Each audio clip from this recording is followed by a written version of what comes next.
Hello, welcome to Ignite Africa. In this episode, we will discuss 10 different aspects of West African culture and history. History, which I find quite interesting, compelling, or just misunderstood, reveals so much about our past, most of which are shrouded in mystery or have little to no designated effort put into proper education or investigation of the topics themselves. These topics are very vital when trying to understand the distinctions regarding West African culture and history collectively.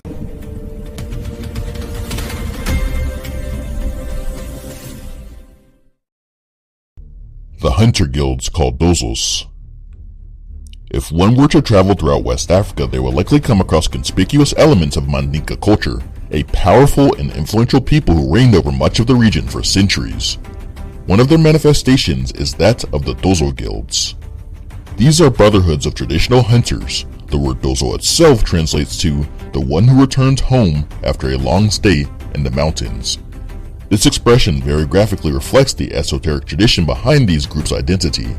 Their origin traces back to the first bands of hunters in the earliest pre-imperial Mandinka settlements who organized themselves as an armed force to defend their people. These organized groups laid the foundations for armies of the first Mandinka kings and later the Great Mali Empire itself, which was founded by Sunjata Keita in or around the year 1235. These armed confraternities are more or less secret societies where the pre-Islamic spiritual beliefs of the Mandinka are intrinsic practice. Throughout the centuries, this tight relationship with said religious beliefs made the Dozos represent the authentic bastions of Mandinka identity and keepers of tradition. This position in society, coupled with the fact that they were well-trained, organized, and armed forces, allowed them to gain huge power and influence. During the early stages of the formation of the Mali Empire, the Dozo wrestled for influence against the imperial institutions of the Gabara, or Great Council, created by Sunjata Keita. And as recently as the Civil War that ended in 2007 in the Ivory Coast, the Dozos joined the police force to help them guarantee public order and safety. The equestrian traditions of West Africa. There is one generalized image about Africans that has successfully been propagated throughout world history and modern history, that of the uncivilized, near-naked, or fully naked savages running around the untamed African bush with spears in hand and wearing nothing but loincloths. I was astonished the first time I came across strong evidence of the practice of horse riding in Africa. Not only had equestrian tradition existed in Africa prior to the arrival of the Europeans, but it had been the norm in most regions where geography allowed it. The first allusion in Western records to the use of cavalry in Africa relates to the Numidian allies of Carthage fighting in Sicily in the year 262 BCE. And although popular belief is that horses were introduced into Africa across the Sahara from the north, there are some theories which propose that horses had roamed freely during the Green Sahara era, and after the desertification process, some breeds remained in the Sahel and the savanna regions of this part of the continent. The evidence to support this is the existence of two distinct traditions of horsemanship, which were centered around both different breeds of horses and the technology used to ride them. A pre-Islamic tradition characterized by the use of small breeds of horses ridden without saddles and with bitless bridles is suggestive to this ancient Green Sahara heritage. The latter tradition derived from the Islamic world, associated with larger horses and the use of the bit, saddle, and stirrups, is what would become the predominant form of equestrian practice as the influence of the Islamic world spread deeper into Africa throughout the later centuries. Slavery in Africa. In their efforts to rewrite history, Eurocentric voices will gaslight by claiming that slavery was nothing new to Africa and that Africans were selling their own fellow Africans to Europeans. This take is not only ahistorical and disingenuous but very flawed from many other fronts. It is built upon a few false premises. The first is that the institution of chattel slavery adopted during the transatlantic slave trade and the many varied forms of slavery that existed in the continent prior to European contact were essentially the same, purely based on the fact that we refer to them both as slavery, a blanket term that seldom involves any nuance. Slavery was a lamentable and regrettable part of human history regardless, yet the form practiced in the Americas was unequivocally brutal, inhumane, and destructive, a unique system of racial subjugation which has no match throughout known history, and was definitively not in existence anywhere in Africa. The second false premise revolves around the idea of Africans selling their fellow Africans, which paints all Africans as soulless, imprudent, and avid people who would be willing to sacrifice their own for a petty gain. Africans as a concept did not exist, nor did Nigerians, Kenyans, Ghanaians, or Senegalese. All of these identities that mean so much to us here in the 21st century are but byproducts of slavery and colonization. Back then, the Mosi, Mandinka, Dahomey, Ashanti, Kru, and countless others existed.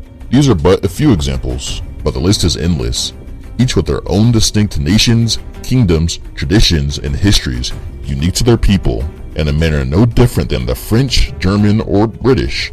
Some friendly, some hostile, some neutral, and some completely unknown to one another. In fact, early European explorers were so aware of these differences that they'd insert themselves into the politics of the region as a means of acquiring land, power, influence, and slaves. In other words, some of these people would fight with each other, and war captives were but a mere byproduct of said wars. Human phenomena which has existed for as long as we have as a species. To describe this process simply as Africans sold each other or their own people is as nonsensical and misleading as describing the Crusades as Eurasians slaughtering their own people or Hitler conquering his own people during World War II.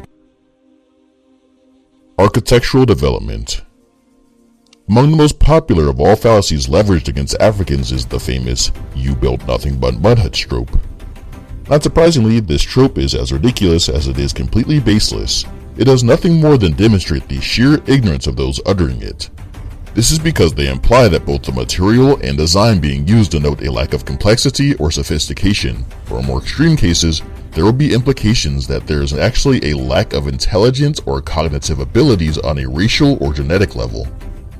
However, African construction technologies and architectural traditions often do quite the opposite. They epitomize human resourcefulness and ingenuity. Many of these African traditions are the result of combining various sets of key variables in the most optimal ways possible. One is availability and cost of resources. Common sense should tell you that the preferred building material used in a region would be heavily influenced by the resources available and their cost. For instance, in a heavily forested area where wood is abundant and does not require high transportation costs, you'd expect dwellings to be predominantly constructed with said material. In the case of West Africa, you can find a wide variety of materials used in construction. However, the earth and organic materials used for adobe bricks are among the most common, as the materials used are abundant and very cheap to source and transport. Moreover, climate is another important consideration. Africans are often scrutinized for not building grandiose palaces of stone and marble in the middle of the tropical rainforest or savanna, ignoring the obvious extreme weather conditions that would make such structures quite inhospitable. On the contrary, adobe is a superior material in comparison to stone in this respect, due to its thermal properties which are conducive to regulating temperatures of the building's interior. Some critics will argue contradictory statements stating that the material itself has little to do with it, or others claiming that the material has everything to do with it. This is because adobe has been used throughout many different regions of the world and within civilizations where similar climatic conditions prevailed, or how stone was used in these regions as well. This will lead some to argue that instead, the relative simplicity and lack of elegance of African architectural designs is what makes them inferior. There are many arguments that can be used to refute this, as some sub-Saharan African architectural traditions can be quite complex, while some Eurasian structures can be quite simple. However, the relative simplicity of African architecture as a whole does have some truth to it, but this goes back to climate. Africa as a continent is the only part of the world that rests almost entirely within the tropical zone, as it centers on the equator almost perfectly. With that being said, in most of Africa, weather oscillates between two seasons, a dry season and a wet season. Mud is already susceptible to water erosion, and African rainy seasons can be exceptionally wet, much more wet in fact than any place in Europe for comparison's sake. Thus, these buildings tend to require yearly maintenance and reinforcement. With that being said, African engineers and architects logically favored more minimalistic designs that could be easily restored or repaired, as the maintenance on these structures was a frequent phenomenon. Despite these very real practical challenges, some African architectural traditions still persevere to a point of notable complexity nonetheless. Additionally, stone was still used in some places, regardless of its relatively inferior thermal properties. Notable examples of this would be the ancient ruins of the Ghana Empire, or the oldest known empire in West African history, as well as the monolithic churches of Ethiopia, a collection of massive churches carved directly out of the bedrock with immaculate precision, and perhaps the most famous of all, the Great Zimbabwe Wall in southern Africa, including hundreds of similar stone structures found throughout South Africa, Zimbabwe, Botswana, and Mozambique. The griots. If West African history had a signature or symbol, I do not see any more befitting than that of the griot. This institution has equivalents almost everywhere in the continent, where oral transmission of information prevailed over written forms. These historians, poets, public speakers, and singers were the embodiment of knowledge akin to walking, living, breathing, and talking encyclopedias. This tradition was kept within certain families and lineages, thus griots were typically endogamous. Families of griots would be connected to another family of noble birth, which would serve as praise singers, record keepers, and even advisors. The core finds itself at the center of this tradition, a long-necked harp lute which is played by male griots. Blues and other genres that use similar instruments have their roots in this West African tradition of singing which survived through the slave trade.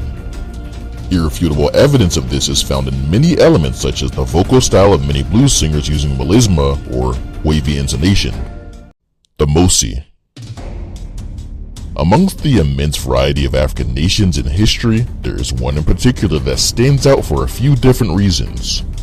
I attribute this to how peculiar they are by virtue of what historical records attribute them to. Arab historian Al-Umari quotes Mansa Musa himself describing these groups of people as a violent enemy who is to his country as the Mongols are to the Arabs. Whom Musa was referring to here were the Mosi. They were a cluster of kingdoms who, like the classical Greek city-states, waged war against each other as often as they warded off the greatest empires of their respective time periods. Their strength was built upon their cavalry, which allowed them to conquer vast territories in the plains of the Sahel, raiding and looting deep into their enemies' homelands. The Mosi kingdoms were by all measures significantly more belligerent than most other states and nations, and many historians still wonder why. Essentially, an African Mongol horde who terrorized their neighbors in medieval West Africa, building kingdoms which have survived all the way up to our time. The title of Mogo Naba, meaning Lord of the Land in the Mosi country, is still held in the present day by the most notable and powerful of all the Mosi kings. The Trans-Saharan Trade.